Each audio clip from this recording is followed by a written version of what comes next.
Chicken stock pasta sauce is absolutely delicious. One of the keys to making a great tomato sauce is letting it simmer on the stovetop for a long time. If you do that, you're going to have to add some sort of liquid. Water or vegetable stock is totally fine, but adding chicken stock makes it absolutely fantastic. What makes it the best is that if you do what I do and you make your own chicken stock by boiling chicken leg quarters, you can add the meat to the sauce and then make some pasta, polenta, or even rice, and you've got a complete meal. This chicken stock pasta sauce recipe is based on Argentinian tuco. It's a tomato sauce that's really heavy on meat and vegetables, but I'm putting a southern spin on it since I make Argentinian food and southern food. This is a bit of an experiment, but I think it's going to be delicious, and I think it's going to be a good way to eat cheaply and use what you have on hand. Here I have maybe 1.5 tablespoons of vegetable oil in which I'm going to saute some vegetables. I grated a carrot on a cheese grater. That's very Argentinian. I also chopped up one, I would say, medium onion. I took one golden delicious apple, a small golden delicious apple, and cut it up into slices. And then I took maybe half of a collard green leaf and chopped it up. I know you're probably saying, Parnell, some of those things don't belong in pasta sauce, but I've done something similar to this and it's good. And this is going to be a nice and fairly healthy way to get a lot of vegetables and meat and just healthy things. Like I said, I made my own chicken stock. I use 1.5 pounds of chicken leg quarters. I took off the skin and boiled them with garlic, onion, carrot, a little bit of collard green leaf because I don't have any celery, and bay leaf. I let it simmer on low for 1.5 hours, let it cool, strain the stock, and here I took the meat off the bone. I have I believe this is one 28-ounce can of crushed tomatoes. Any type of canned tomatoes will work fine, but I like to use crushed. I am going to turn on the heat and start sauteing my vegetables and fruit. Now that my oil has heated up on medium heat for about a minute, I'm going to add my vegetables.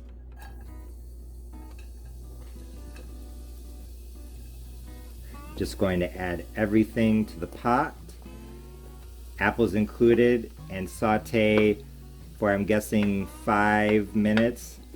It's probably been about 10 minutes. I've just been stirring occasionally so everything can break down. I've been breaking down the apples.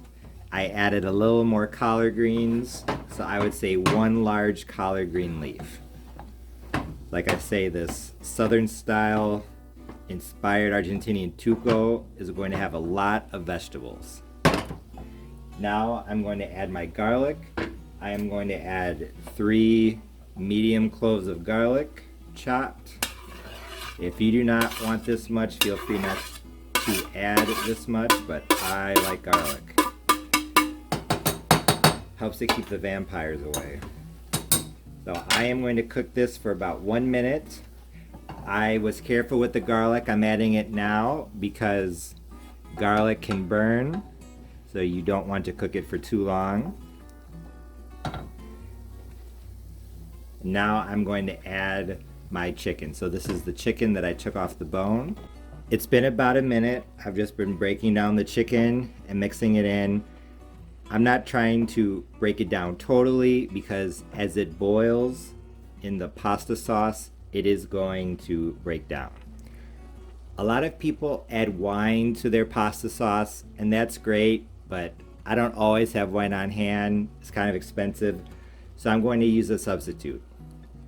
1/2 cup of apple juice and 1/4 cup of apple cider vinegar. I know you're probably thinking, Parnell, you have lost your chef hat, but this actually has a similar effect to white wine. It tastes very similar. Now I'm going to add my tomatoes. I am going to add, like I said, 28 ounces of crushed tomato. If you have some other type of canned tomatoes, you can definitely add that, because as it cooks, it is going to break down. I'm going to stir this in and then I'll bring you back. And now for the chicken stock. I am going to start off with 1 cup of chicken stock in my pasta sauce. I'm being kind of careful because, as you can see, that pot is very full. I don't want it to overflow. My goal is to add more liquid during the cooking process, so I'll probably go through all, if not the majority, of that chicken stock. But right now, I'm going to bring this to a boil. My chicken stock pasta sauce is coming to a boil. It is a bit acidic, so I'm going to add some sugar. I'm going to add 1 teaspoon, maybe 2 teaspoons. Yeah, so we'll call this 2 teaspoons of sugar. If you've never made pasta sauce before, if you do not add sugar or something sweet to it, it's usually a bit acidic. So be prepared to add a little bit of sugar or maybe some honey, something that's sweet. My chicken stock pasta sauce is now at a full boil. It's on medium heat and I'm going to leave it there. I'm probably going to boil it for about an hour, hour and 15 minutes, maybe even an hour and a half, but we'll see. I'm going to come by periodically and add more chicken stock as the liquid goes down. One thing I did want to point out is that I was ready to put a lid on this because a lot of times pasta sauce, it actually spits as it boils. But this is not doing that, and I think it's because of the fat in the chicken stock. I know that when people make jams and jellies, sometimes the jam can spit and people say to add butter to it, and I think the fat helps to stop that. So I guess adding chicken stock to pasta sauce is a good way to keep your homemade sauce from spitting as it cooks on the stove. My chicken stock pasta sauce has now been cooking on medium heat for about an hour and 40 minutes, hour and 45 minutes. I added 4 cups of chicken stock and stirred it maybe 3 times. Just came by and gave it a few stirs about 3 times while it was cooking. As you can see, it has reduced down and the chicken has fallen apart. I tasted it and it's good, but I'm going to add some spices. I'm going to be honest, I'm not going to really measure these. I'm just going to eyeball them. But I would start off with 1/4 of a teaspoon and work your way up to possibly 1/2 a teaspoon. Just going to start off with some salt, some black pepper. Always need salt and pepper. I'm going to add some dried oregano. And I'm crushing the spices in my fingers to help to release the oils as they go in. Oregano, parsley. Honestly, if you just have an Italian spice blend, you could add that. But I normally don't like to use blends because you don't have much control over what's actually in it. Basil, I think basil with tomato is a definite necessity. You basically, in my opinion, can't have, no, I shouldn't say that. Most tomato sauces have basil, so if you try to make this without basil, they'll probably think, hey, something's missing. It's probably the basil.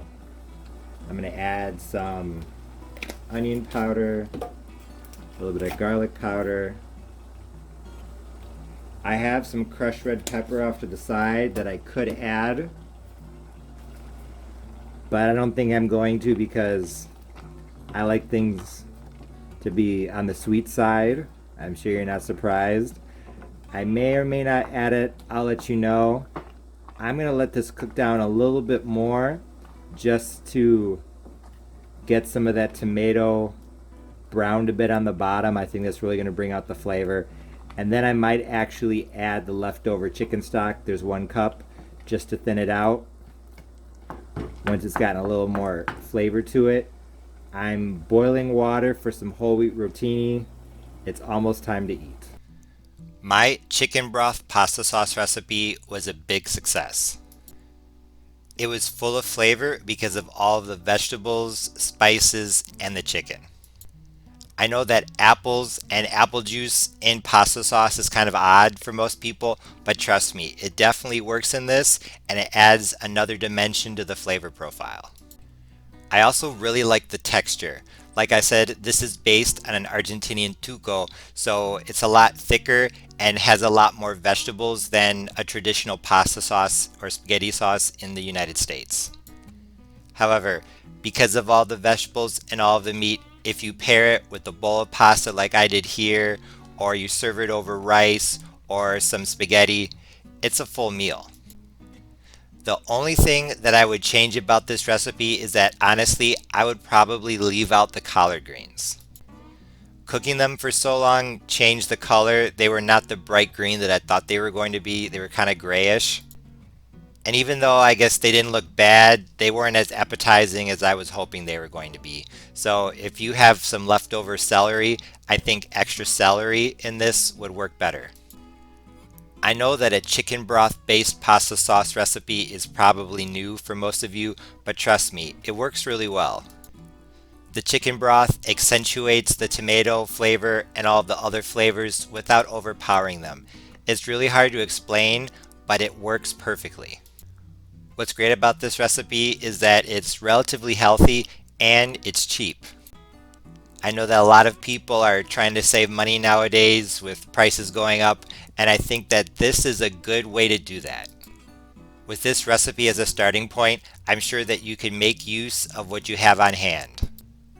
Now all you need is a can of crushed tomatoes or other tomato product, along with vegetables, meat, whatever you have to use up, and if you cook them together, you can make a delicious and inexpensive pasta sauce that's great with spaghetti. If you try this, I know you'll like it. As always, thanks for watching. See you next time.